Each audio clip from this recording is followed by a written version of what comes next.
You guys know me pretty well by now, and I don't think a conspiracy theorist. I think I tend to try to look, in fact, I probably have too much of a Pollyannic aspect of of how I see the world as how I see other people. I trust people until they absolutely prove they're untrustworthy, sometimes to a great fault that has hurt me in my career. However, having said that, the employment numbers are out and have shocked everyone on the high side just 30 days before an election. This shock included upward revisions of prior months, upward revisions of prior months. Now, prepare yourself for a lot of political talk around these numbers because Harris is going to take credit for it. And Trump, I think rightly, is going to wonder about how these numbers all of a sudden magically turned so positive. Quite frankly, there's no underlying information that I can think of that would explain the increase. No information from other employment information that we've had, nothing from the Beige Book, nothing from the New York and Chicago and Philadelphia Feds and their reporting. Nothing is indicating this. In fact, you'll see some other things that are indicating the opposite. But it's incredible. I guess that's the definition of incredible. If you think about the definition of incredible, this would be fitting that definition. I believe there's games playing. I believe that there's definitely games playing. I don't think there's any other way to explain it. And we will, talk about the details in a minute. The impact on the bond market would suggest there's huge concern that if this is true, which I don't necessarily think it is, that this would be inflationary, as you'll see in a minute, and might impact the decision of the Fed in November and December. We might not get those cuts after all. The 50 basis cut might have been too soon, too much too soon. The 10-year yields are almost to 4%. That's only 100 basis points below the highs of a year ago, and it suggests inflation at 2.5 to 3% going forward, not in hindsight. This belief would be exacerbated by the continued high payroll increases that showed up in the ADP reports on Wednesday and now in these numbers today. Equities, on the other hand, are off to the races, believing that these numbers suggest that everything is boding well for business. But that's not necessarily true either if these numbers turn out next month, after the election, to be revised downward again by substantial amounts.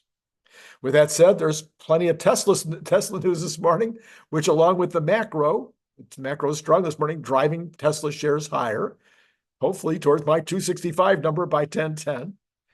Let's start with the Cybertruck is finally opening up offers to those who have been waiting in line to purchase this and now is available. No longer the foundation is over. Well, I don't know if they'll continue to sell foundations, but you can now purchase a $79,000 version of the truck. And Tesla will continue to honor the $7,000 price of FSD.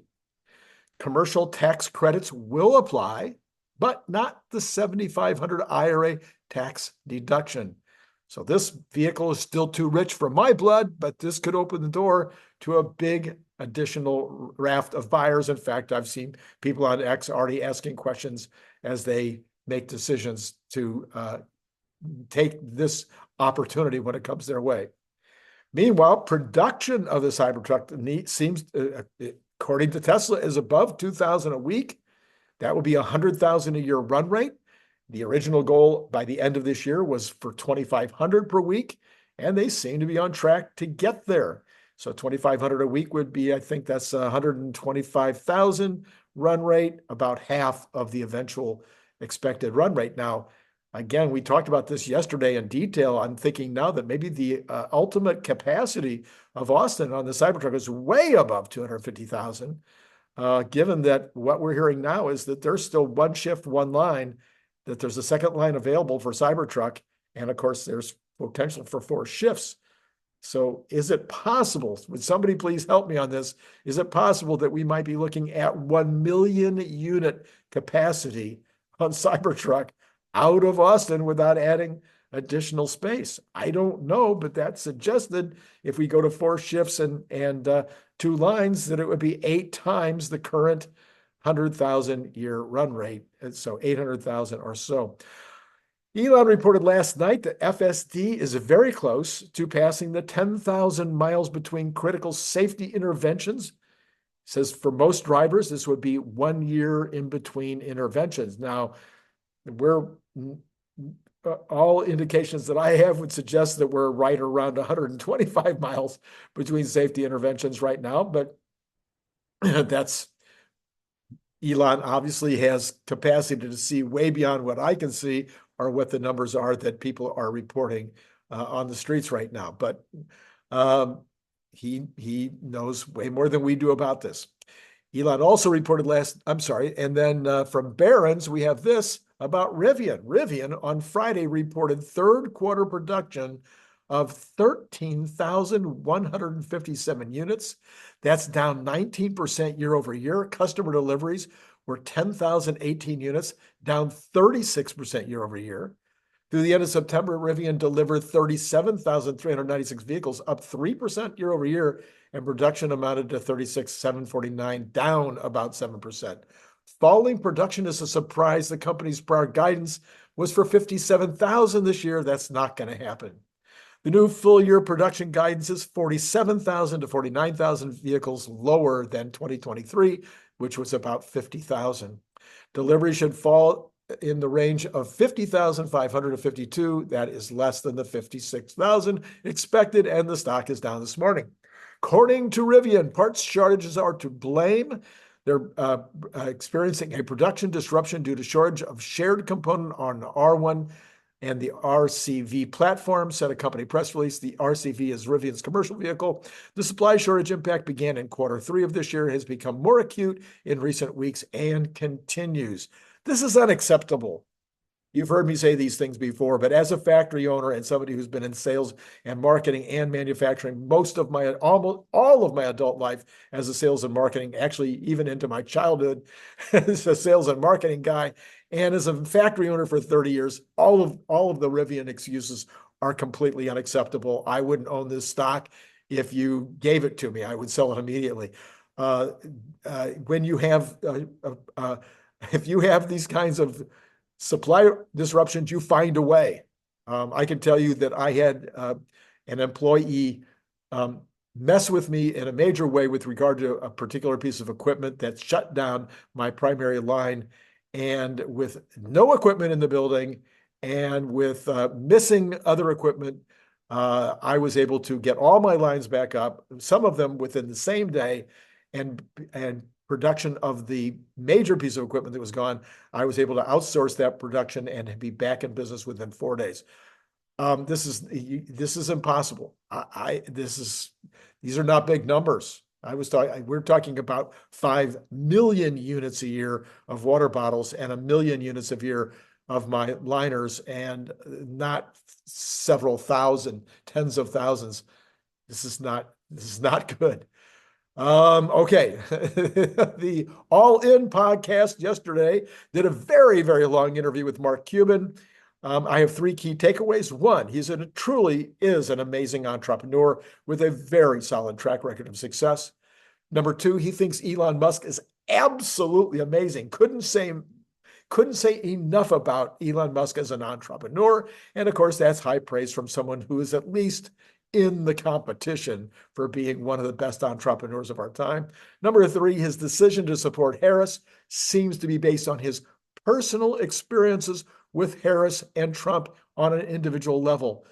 But as with many such decisions, his current promotion of Harris and his negative comments regarding Trump seem to be biased in the extreme. And I say that trying to be as unbiased as I can be. But in other words, sometimes when we're really all in on some candidate, we'll tend to ignore reality in some way. And this was clear throughout the conversation with Cuban.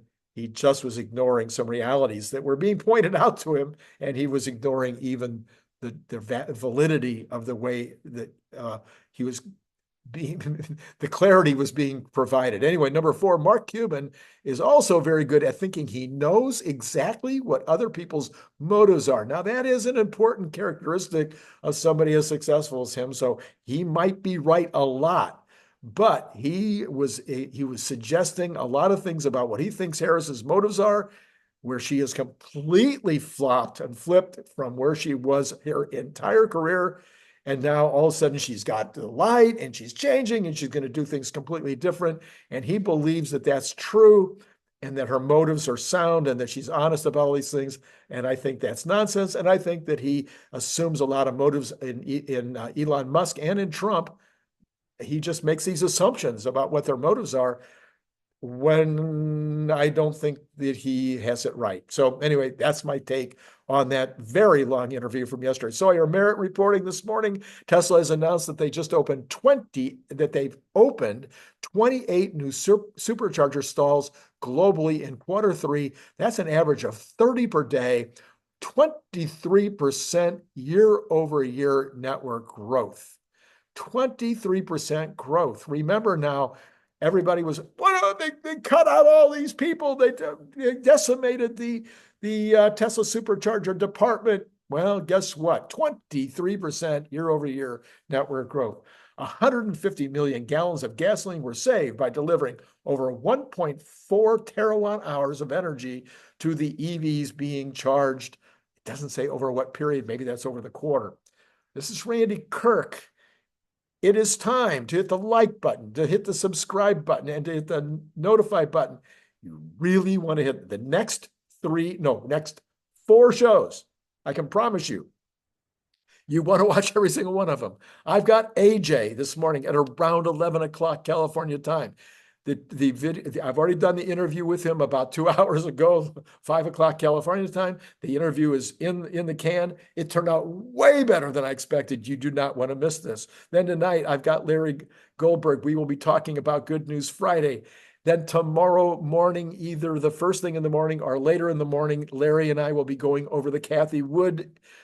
She does her analysis either tonight or tomorrow morning, and then we have to have time to prep it, and we do that analysis. It is the best show of the month. Believe me, there is no better show that I do any time during the month than when Larry and I go over the Cathie Wood information.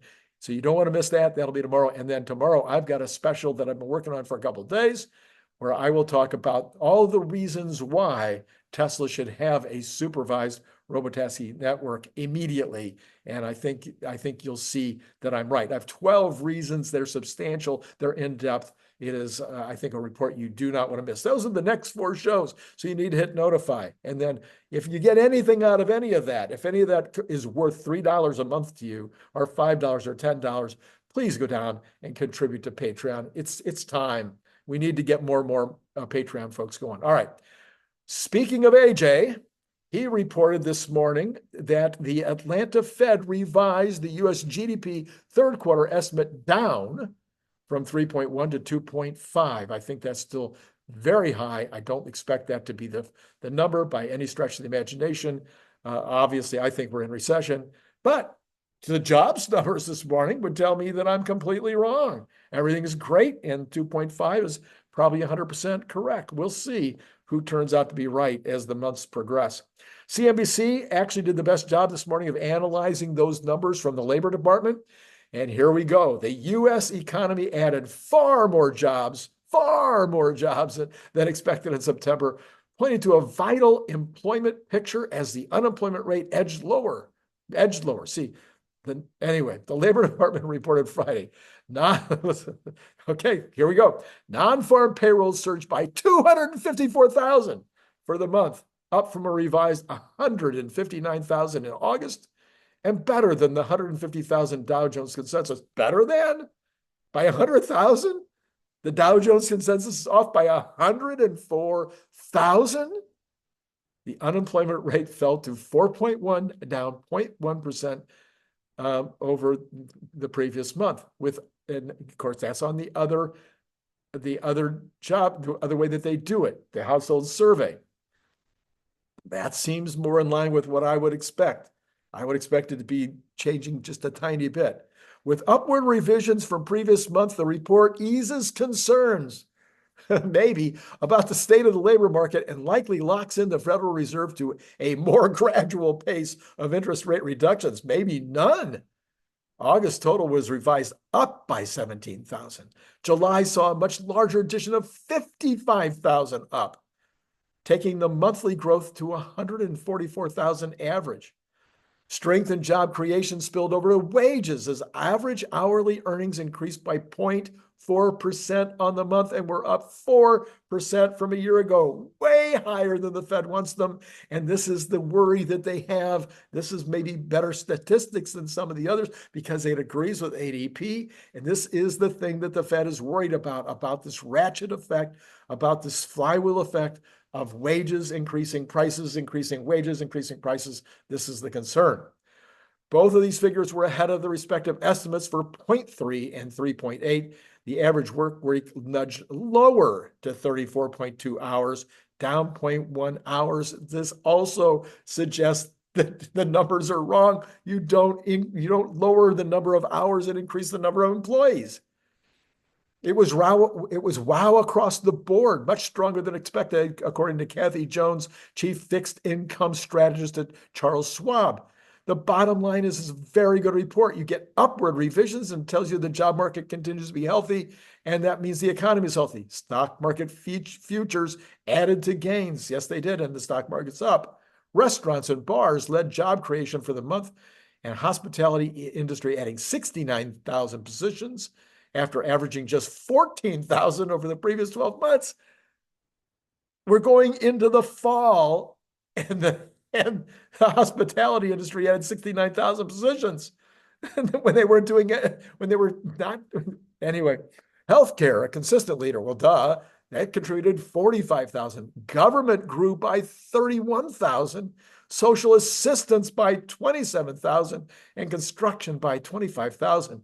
A more encompassing measure of the unemployment that includes discouraged workers and those holding part-time jobs for economic reasons dropped to 7.7. The share of the workforce either working or looking for work, known as the labor force participation rate, held steady at 62.7, which means we had to have added 250,000 people into the workforce in order for that to hold steady. The survey of household employment, which is used to calculate the unemployment rate, showed an even stronger picture with a gain of 430,000. As the employment to population ratio increased to 60.2, an increase of 0.2 percentage points. Job creation tilted strongly to full-time positions, which were up 414,000 in a single month, while those reporting part-time work fell by 95,000, a complete reversal, 100% reversal of the trend of the entire year in one single month. Help me out here, folks. Let me know in the comments. Features markets priced shifted sharply after the report, with traders now assigning a strong chance of consecutive quarter percentage point increase rate cuts. In other words, 25 basis points. The report comes with questions over the labor market strength and how that will impact the Fed's approach. Earlier this week, Fed Chair Jerome Powell characterized the job pictures as solid, but it said it clearly cooled. So he's seeing the same thing as I'm seeing. The job market is cooling. There have been scant signs of stepped up pace of layoffs. Yes, we know that, as new claims for unemployment benefits held steady. The Beige Book summary of business conditions indicate that companies are holding headcounts steady. Powell and other Fed officials have indicated a willingness to continue lowering interest rates following last month's half percentage point cut in the overnight borrowing level. However, there's considered debate whether the market now, how quickly the central bank will move. And Powell said Monday he expects the Fed to move in quarter point increments. That was before this jobs report. Let me know in the comments. What do you think? I can't wait to hear what Cathie Wood has to say about this and what Larry has to say about this. Holy mackerel. All right, let's see what the markets are doing as a result as time has passed. Okay, the Dow's now only up. The Dow's thought about this all morning, and it is now headed towards the red. Believe it or not. Yeah, it's thinking the same thing as I'm thinking. This is not great. So the Dow is now only up 8 points. NASDAQ up 49, S&P up 6, but Tesla is still up 6.31, which tells you that the Tesla move right now is the Tesla move. This is not the jobs report. This is Tesla rebounding off of those lows yesterday. We're going back to 265. I keep telling you this. Apple is actually down this morning. Google just went into the red. Amazon and Meta are both up. Meta barely. Microsoft is now down. NVIDIA is now down. So 4 out of the 7 of the Magnificent Seven are down. We have got the Cathie Woods are actually still up this morning, even with the bond move. Well, it's not very true. Barely up. The only example, again, PayPal actually doing well, up 146, and Square up 14 cents. Percentage-wise, we've got the Dow at this point up 0.09%, NASDAQ 0.27, S&P 0.13, and Tesla up 2.67, still sitting $6.43. Okay, let's go ahead and take a look at those bonds, because that's where the scary part is to me. Well, it's relaxing a little bit. It was up 11, no, not that much. I'm sorry, I started to say it. It was up 11 basis points. It's now up 10.2 on the 10-year. It was down to only 9, but now it's back up to 10.2. We're sitting at 3.952. You know, this is far above my expectation of it holding in around 3.75. This is not, there's nothing about this is good in terms of the inflationary problem, which is what everybody should be paying attention to, in my opinion. You can have a recession. It's a 6 months, 9 months, you're out of it, you're on to good news, okay? The operation is over, you fixed the problem, now you can go for 6, 7, 8 years before you have another one. But when you get inflation and it starts to ratchet, and you get expectations of inflation, it's not good. And that's what the Fed has been worried about. I agree with 100% of that. You've got the 2-month is up 12 also. You get the 3-month is up 2.4 only. So that is now shrinking that difference between the 10-year and the 3-month, but the 2-month continues to be an issue, but it's way down. It's only 80 basis points now. And the 2-year is up 15.4, 15.6 this morning at 3.87. That is just amazing. Still, however, properly verted, if that's a way to even say that. Okay, let's go to the bonds. I'm sorry, bonds we just did. Oil up another 67 cents this morning at 74.40. Part of that would be the strong dollar this morning. We've got the Brent up a similar amount, 71 cents at 78.35. I don't think these are going to hold. I think you're going to find that oil goes, not investment advice. I wouldn't be buying oil at these levels. Natural gas down 2.42 after getting very close to $3 now at roughly $2.90 at this moment. Gold is slipping down 10. And that reminds me, I just said it backwards on oil a minute ago. The dollar being up would tend to make the oil be down, the oil price be down because it's dollar denominated. So the oil is going up in spite of the dollar.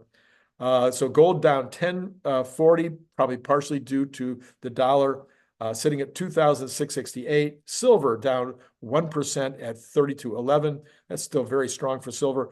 Copper up a little, 0.43 at 4.57. As noted, that is also strong for silver. We've got the dollar actually up against the yen, 1 whole percentage point down against the euro, 0.54. But overall, it's right now the headline is hovering near the 6-week high, and probably went up after the jobs report came out. Bitcoin up $74 right now at 60,936. So in that bottom range, continuing to be in that bottom area. All right, so there you go. There you have it.